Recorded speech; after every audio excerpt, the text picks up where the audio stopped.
This is Dean Fisher from Tinkertown, and you're listening to the Nothing Shocking podcast with Jeff and Eric.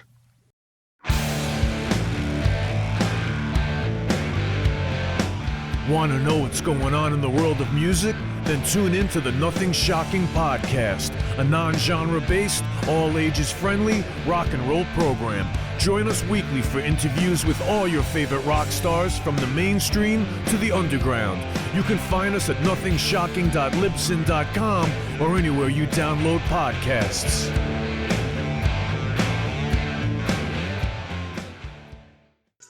We're putting the band back together. The numbers all go to 11.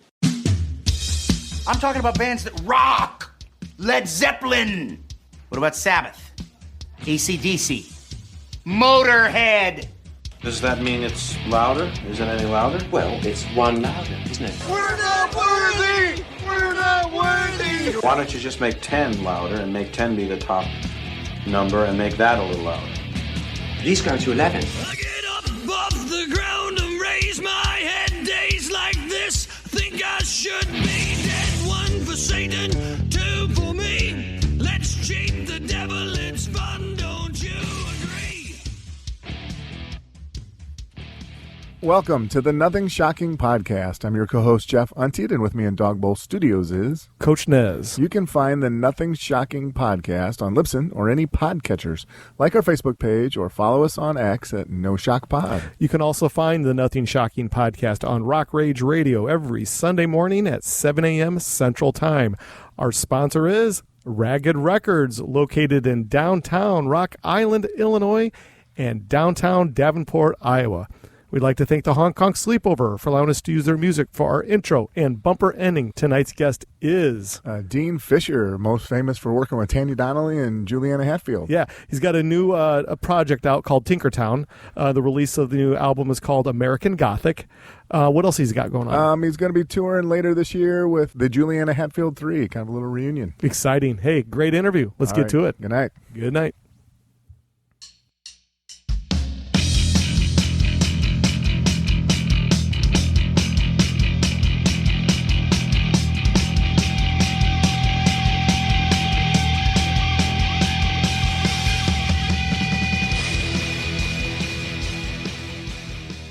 Dean, welcome to the Nothing Shocking podcast. I'd like to introduce to you my co-host, Jeff Untied. Dean, thanks for joining us tonight.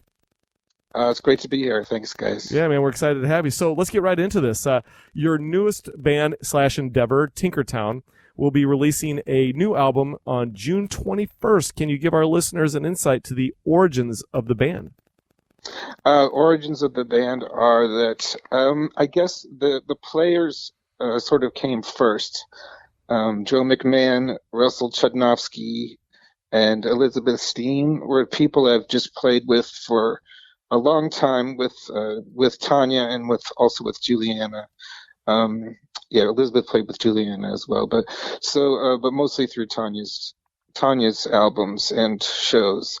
And I just really connected with them as people and as players, and I was just very inspired by the way that they can play rock music with such conviction and anything else too. Like Elizabeth plays accordion, so they could play.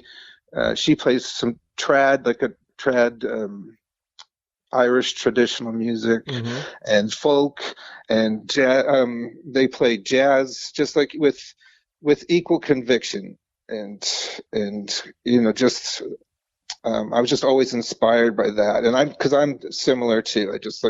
I've always loved music that I love could come from anywhere, any style of music. And then the last piece of the puzzle really was Gabriella Lawrence, who writes the songs with me, and she's the singer in the band. And I just we started playing in this other band, Ghosts and Shadows, in town, based locally around here, and we made a couple of albums, a couple of CDs with that band. Then we just started, we weren't the songwriters though. We wrote one song together, and Gabriella just one day said, I write a song a day. I'm like, well, okay, let's. That sounds valuable. So let's follow up with that. So she and I just started writing songs, And once if you hear the whole album, you could see that there's like one's a jazz ballad with like swishy brushes, and then there's like harder rock songs, and there's sort of like a country, kind of a country folk song. So it's just we try to really run the gamut. It's hard to you don't know what to expect, somewhat from song to song, like but it changes gears pretty often. So, and that's basically where it started. So we just started writing all these songs. Oh, very good. Yeah. Did you guys bring them in, like each person bring in an idea, or did you guys collaboratively kind of sit around and try to work out some songs, or a little bit? Yeah. Well, it was just the songs were written by just Gabriella and myself, and so I did sort of elaborate demos at home. And so, like, we just sort of worked off of those when we went into the studio, because I didn't want, just wanted to make the most of studio time. And also, it was, to be honest, it was like the first time I was kind of leading a band and not really comfortable with it. And so I kind of was, not trying to take up too much of my friends' time, because, like, we've all worked together for Juliana or for Tanya, but this is the first time I'm going to be asking to do this project, and so I just kind of backed into it. So, but we had everything pretty much ready to go by the time those guys came in, and then they just brought so much depth of music to it. It's just, I just sort of made structures, skeletons with some themes, and then they just, brought it to life.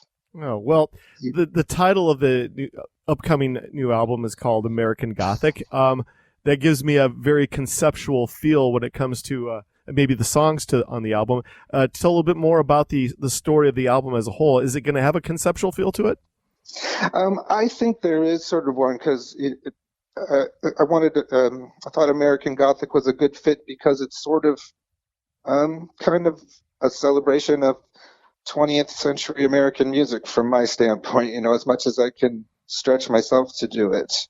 And I think that there is sort of some darkness we go through. We deal with deep emotions and things with this. We try to, really share, tap something in us. So, I think there's darkness and brightness to it. The song Red Eyes, which is sort of maybe, it's one of the brighter ones, kind of a bouncier song, but, the lyrics have some grit to them. And so, I think there's kind of a theme throughout. There's lightness and darkness. I want to make it accessible and enjoyable, but, Oh, very good. Yeah. I was reading online, you guys have, CDs and LPs and colored LPs. So you're still putting out a physical product, which is great. Can you talk a little bit about that and this changing landscape of digital versus still putting out product? Exactly. Yeah. So that is, there's going to be, it's going to be available to download. But for me, it was important to do the hard copies as well. To have the vinyl is so thrilling for me. I just love it. Yeah. It's just, wanted to have it exist in that way. So no matter how it's received or how it's listened to, I want it to, wanted to make something just how I wanted to make it. I just, wanted to have it, everything just be, the best I could make it. So. Yeah, very good. Well, let's talk a little bit about Red Eyes. It's the one single that we've heard off the new album. For me, I'm speaking for myself here. The song gives me those 70s vibes, throwback vibes to it. Talk a little bit more about the songwriting and the recording process of this track, and maybe this track as a whole, sonically.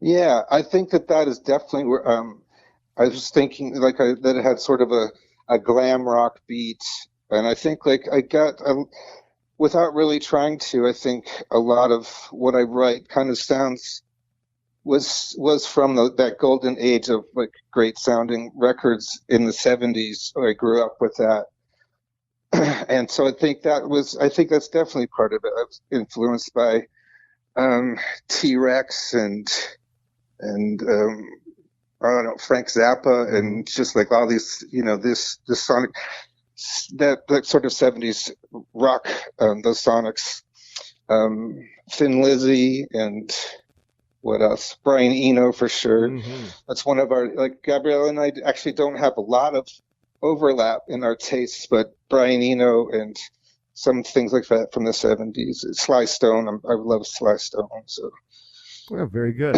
Talk a little bit more about, you've had some writing credits with Tanya Donelly. Can you talk about that?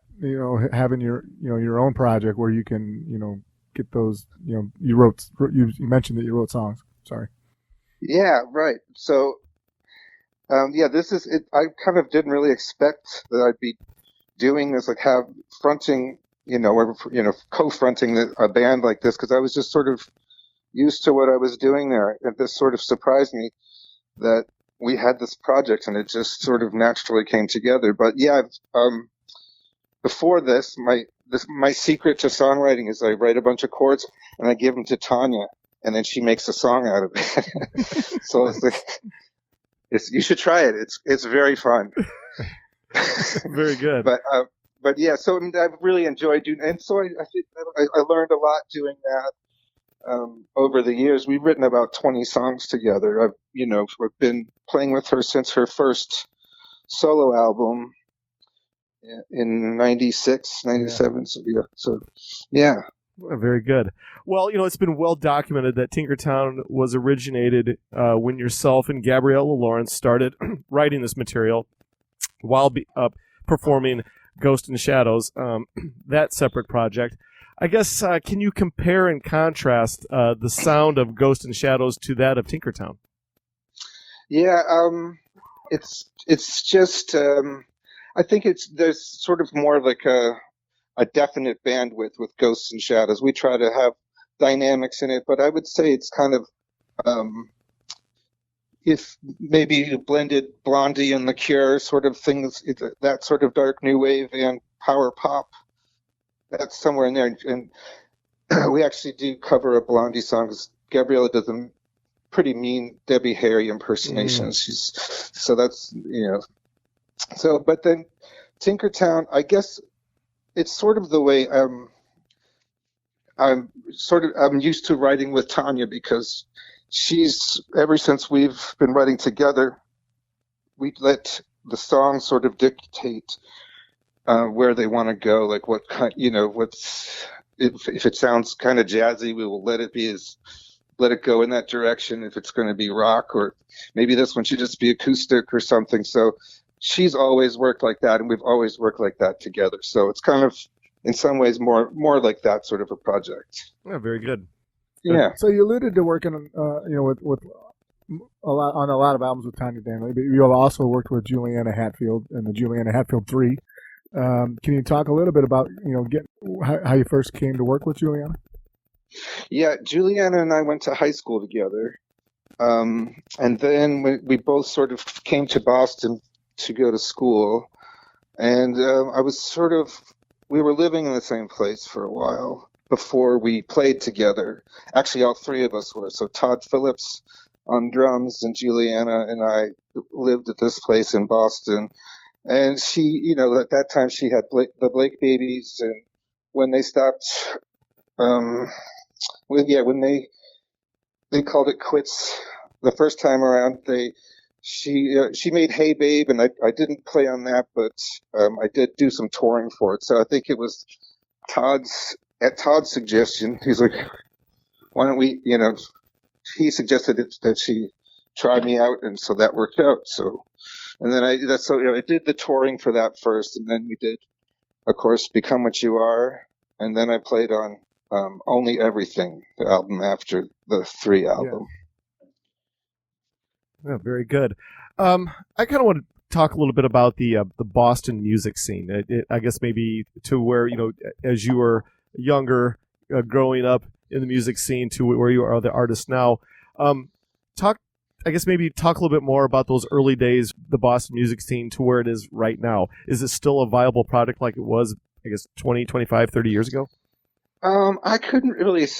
There's still Well, there is for my generations. We're still all kind of playing out in clubs, and we've become this this great community of players. So everyone sort of knows each other and plays with each other. But we as far as like the new generation, I couldn't say. I know that I'm not sure about where they're how things have changed for those clubs, because a lot of the clubs we played in are no more. So it's hard to say, but there's a big group of us still alive and kicking here in Boston. So very good. Jeff, you got the next one? Well, yeah. So I was looking at you play multi instruments, everything from guitar, acoustic guitar, bass, piano, organ. Can you talk? You've done some vocals. Can you talk a little bit about being a multi instrumentalist? Which one came first, and how does it work for you? Yeah. The first was drums. I grew up playing drums in school, and through playing in school bands, jazz band, I got sort of interested in, I started listening to more jazz.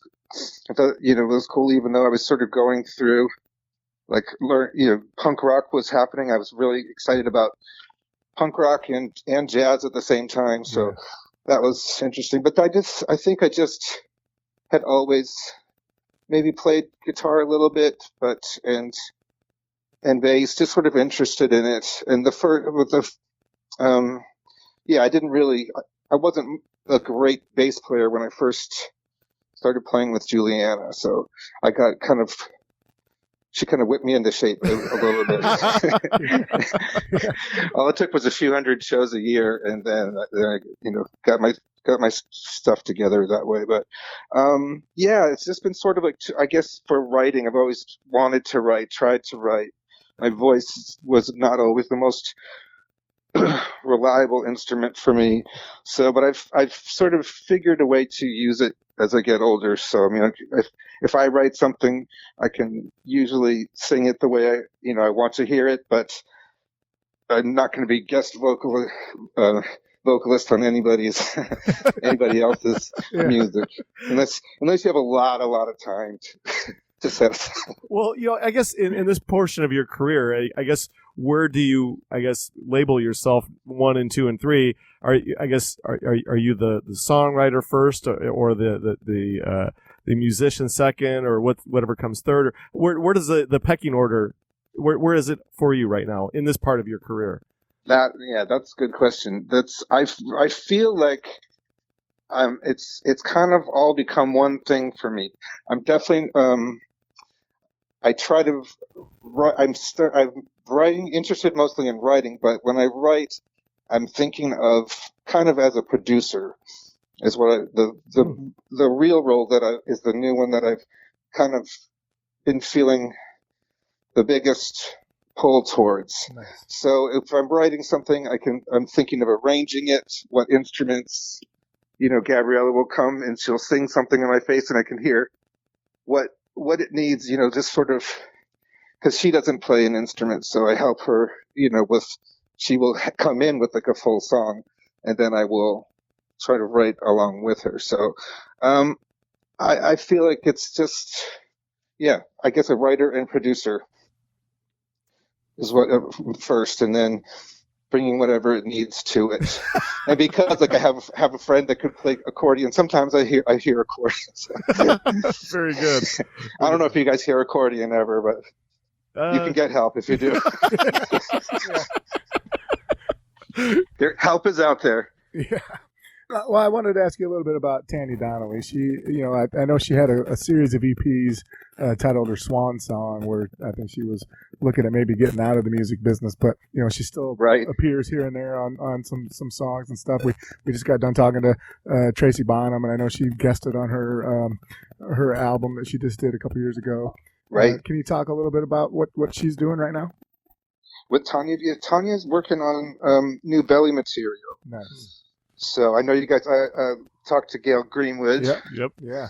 The great Gail Greenwood. They're working on. They just spent some time in the studio. They're also working in their home studios, sending back and forth. So they're planning. I think next year there's the anniversary of King is coming out, so I know they're going to be going to England, and so they'll be taking that act on the road again, but with the new album too. So very nice. Oh, fantastic! Well, I just want to take it back to Juliana Hatfield a little bit. Sure. You were also on, I believe, you guys had a reunion of the Juliana Hatfield Three in 2015 with the Whatever My Love album. Right. And did I read you guys might be doing some touring this summer? We were going to tour this summer. We're touring in the fall. It's going to be opening up for Soul Asylum. Oh, nice. And we're doing some shows beforehand and some shows after. So it's like 6 weeks. It's a lot. So, but yeah, I'm very excited about that. I haven't played with them in a while, so. Yeah, can you talk a little bit more about your touring methodology, or how it works for you and the groups you're playing with right now? Yeah, Juliana's the one who does the most touring. The last one we did was just before lockdown in 2020. We went all around the continental U.S. And she's done stuff since then, but I haven't been playing with her.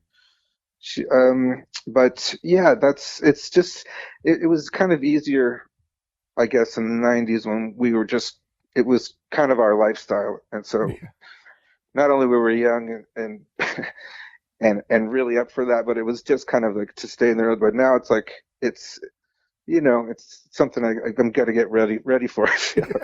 But it's, well, I don't know what that's going to entail, but yeah, so it's going to be, it's like a month and a half, and that's significant thing. So I guess talk a little bit more about, I guess the comparisons to, getting on the road as a young artist, full of piss and vinegar, to now, right. Now you got to stretch for it. Yeah, and you're now the heritage artist. How does it work now? I mean, obviously, you can't do what you did back when you were 25 years old, correct? Right. Yeah. It is different. It does seem kind of. We did have a really great opportunity back then, and sometimes I just look at, wow, we did so much that was so fun, and we went all over the world, and it was very exciting. But I don't know, it's just different now. I just have different goals, I guess, and so right now I'm much more interested in making the music that I want, that I feel like I'm finally ready to make, and so that's kind of my priority right now. But it's always fun to go out and see the people who still want to hear Juliana and her songs, and that is a blast. It's always good. Never gets old. We went to England. She hadn't been to England in years, and so it was kind of a big deal that we played a nice big place in London, and just people hadn't seen her in so long. So it really just reminds you. It's really nice to have that. So. Well, that is so cool. Yeah, it really is. Yeah. Bringing this back to Tinkertown, how do you view this band? Is this a long-term band, or do you look at this more being a project of sorts? Well, like I was just saying, I think it's like I put everything I had into making American Gothic. Everything I knew how to do, every influence, everything I could. It just left it all out there. But now what I'm trying to do is, I wasn't expecting it. I was expecting to just make that one record, but now I've written about 8 more. And so now I'm just like very excited to do this again, really, to record some more. And I heard you guys talking about this on another podcast, but I'm a musician that never throws anything away. So it's like I wrote this music which was imagined as like an instrumental project in the 90s. When you could actually be an instrumental band, get signed to a label. pell mell, and but it just sort of never really happened, and I just feel like that. But I really liked the stuff that I wrote, so I'm sort of collaborating and using all that, but really updating it, adding vocals, adding fleshing them out, the arrangements. Just I feel like it's really really time, and it just feels just great to be like connecting with that and doing something with it, and finally knowing what I want to do with it, I guess. Well, that is so cool. All right, so that leads to the next question about the Dean Fisher songwriting vault, and about we talk to artists all the time that they have hundreds of riffs and songs in the vault that never get released, or they're going to be released 15 years late, 20 years later, or whatever. But for right. you, the songwriter that you are, what do you have? Do you have a large collection of riffs and song in your vault? Not at all. No, I have. It's very. It's more of a shoebox. Oh, well. Than a vault, but it's. I feel like I just don't. If I'm writing something and it doesn't feel like it's very, like it's original, or if I've heard it before, or if I feel like I've done it before, I'm very sort of critical of it as it comes out. So for it to exist, I have to have really liked it, and so I don't write much. I just because I just take it very seriously, and so I know some people just do that. They just write all the time. I just don't do that. I mean, I will write the same song. I'll work on the same song for way too long, but I won't like write 100 songs. I will spend the same amount of time working on one song. Well, have you ever had that moment where you were working on something and it just wasn't clicking, and you discarded it, and you're like, oh, I can't believe, weeks, maybe months, maybe years later, you say to yourself, I forgot. I wish I would have held on to that idea. Has that happened to you before? Oh yeah. And there was when I first started writing with Gabrielle, I sort of sent her all of the demos that I'd done. And one of the songs I didn't really think much of, but she was the one that said we should do this, and I wasn't even really considering it, but it became, the last song on this album, it's called Slip Away. It's just like an acoustic guitar and our voices. And I'm glad, because it's just like another facet, another style to be added, another genre in there.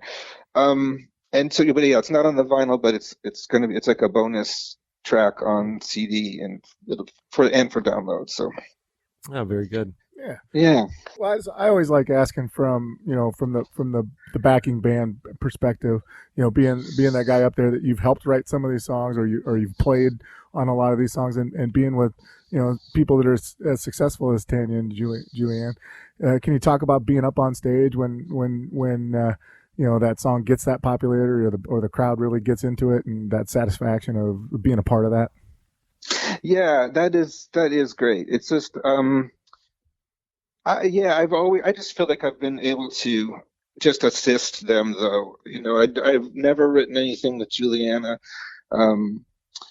but yeah, with Tanya, it does feel good. But it's just to be able to, I think it's just been a real great learning experience, learning to write songs with her. But yeah, there is something that's great. If we do work on something together, it is nice to get a good response from that. We played the Tinkertown record release party on May 30th at the Lizard Lounge in Cambridge, and Tanya sang a few songs opening up. Joe, our bass player, played piano with her. They did a song that they wrote together for the Swan Song series, and then she and I did Acrobat, which was the very first song we wrote together back in the mid 90s, I guess. And then we did Mass Ave, which is something that was from Swan Songs as well, which always goes over well. People seem to like that one, and it's very fun to play. So that was great. Oh, fantastic. Well, yeah. Tough question here. So Okay. you worked with Juliana Hatfield. You work with Tanya. In the recording studio, live, whatever. Two prolific female singer songwriters. Compare and contrast working with those two ladies. Yeah, they are very different people, but they are just great to work with, both of them, in their own way. I guess, yeah, Tanya's, more of like, I guess traditionally more of like a outgoing people person, and Juliana is sort of more in her own thoughts and self, I guess. And so, but she's great to get to work with once you get to know her. So, I don't know. They both know what they want when you work with them. So even they're different people, but they're both so good at what they do. It sort of makes it easier. And they both like to keep it fun and light. And so that always helps. That was probably the most diplomatic answer you could give us. You know that? Hey, he's got Thank you. Vote for me in November. Yeah, exactly. Well, here's the thing, Dean. We've had Tanya scheduled before to be a guest on this podcast. I believe 2 different times, or maybe 1 time, or I think it was 2. Or whatever, and she keeps dodging me. I mean, she's like, "Oh, I can't. I got something going on with my mom, or whatever. Things happen. I understand. Life happens, right?" So, she knows you're looking for it. She knows. She knows. So, she's gonna be on your podcast. She's gonna do it. She's just waiting. I think I will tell you one thing about her is that she does like to spend time away from. She likes to focus. It's like I'd say, like Julianne is more like a constantly producing artist, whether she's painting or writing or whatever. But Tanya likes to leave, have seasons, leave it fallow for a while, leave the fields fallow. So I mean, when they start to do press again, she will definitely. I promise. I'm going to be hunting her down because we had Kristen Hirsch on, and then we had Gail Greenwood on, and we were like, "Hey, we got to have Tanya on." They're like, "Oh yeah, she'll totally do it." So I was like, "Man, she's so elusive. Yeah. Her friends can't even, her constituents can't even get her to convince her to come on the podcast." But so You're now closer and closer. You're almost there. We're almost there. Well, I have one last question left, and if Jeff is pondering over one last question, I want to give you a really hard one. So buckle up here. So, all right. Good luck to you. Yeah, I don't know. Hey, well, good luck with you. I'm putting you on the hot seat, man. All right. So, the mystery of rock and roll, with the dawning of all the social medias within the internet, has taken away that mystery that rock and roll once had, because the internet has done that too, because the tangible product is not what it was, like we had when we were kids, the record stores and the release Tuesdays and all that stuff. It's all gone now. But for you, the musician and the fan, what do you prefer? This new age of accessibility that we have, because we had the podcast. If we didn't have the internet, we wouldn't be doing this to you tonight. But on the flip side, there's no mystery anymore. So, where are you in this, I guess, gamut of things right now? Right. Well, I mean, of course, I do appreciate the ability for everybody to be so connected. That is like, just when you think about just the difference from when we started doing this to now, it is incredible how much more people are. And so that is positive. That's a very good thing to be, on social media with the people that you meet, because we used to just meet people and you see them whenever you see them. But as far as making music, I still like that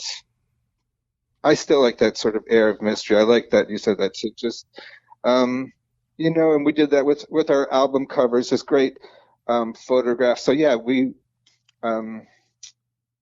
that Tom Gorman took, and there's no photos of us, and so I just wanted to focus on the music And so as long as that comes across, that's the most important thing for me. So I just feel like with all too much information, it just, as long as people don't get too far from the music, people will still want their music. We want people that will take the time to make something that they're really proud of, and that's what I'm trying to do. So, do you miss the days of MTV pop culture? When we used to get that weekend MTV news, rock and roll news. Because that was still kind of held the mystique of rock and roll of that time. Yeah. Do you miss that era? I don't know if I do. I thought it felt, very fresh and new at the time, but it was also, it had its downside too. I just feel like that's when making your video was as important as anything, so that felt like a necessary, it could be a fun thing, but it could also feel like a necessary hoop to jump through. But as far as the news goes, I don't know. I think I've always been, I like to keep music mysterious. I've never been really like a voracious music journalism reader, I guess. I would read sometimes, but I would just sort of, you can keep the mystery if you just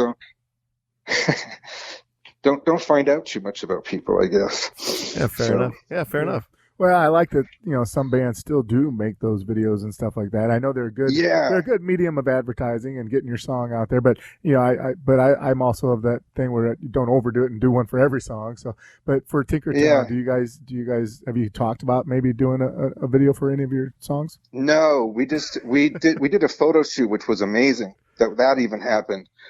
So that was great. Yeah. And Chris Gorman took the photos for that. So we're all in-house, and the graphics were done by the layout was done by Chill Mott for the record, so using all the Belly family involved in this too.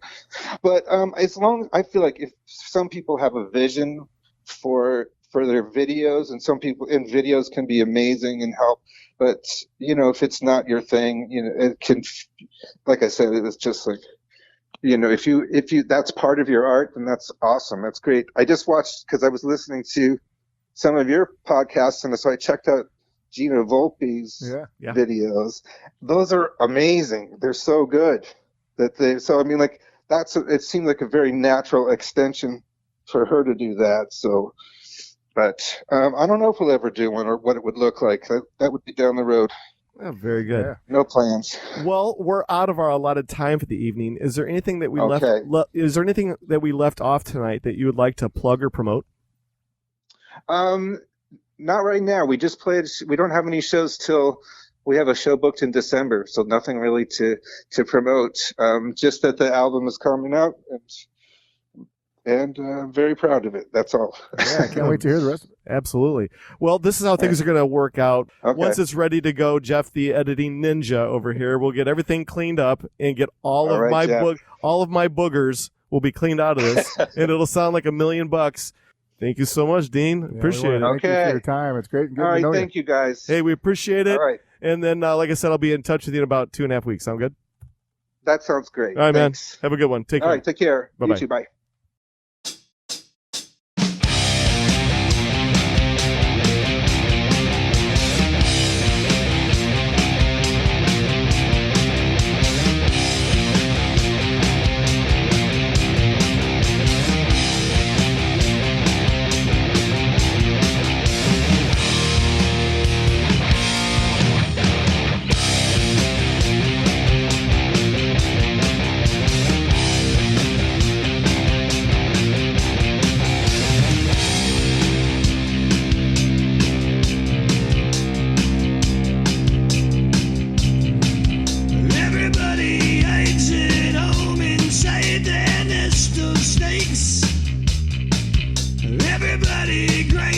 stone and makes their own mistakes. Hide in the headlights, fight the grip of fear. You can make your dreams come true, but you just can't do it here.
Everybody pulls the plug and says their last goodbyes. Move to the sunshine, fight the grip of nights. If they ever take from you, then you plug out both their eyes. They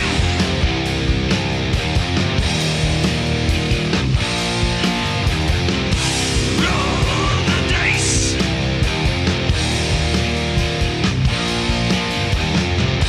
Take your chances.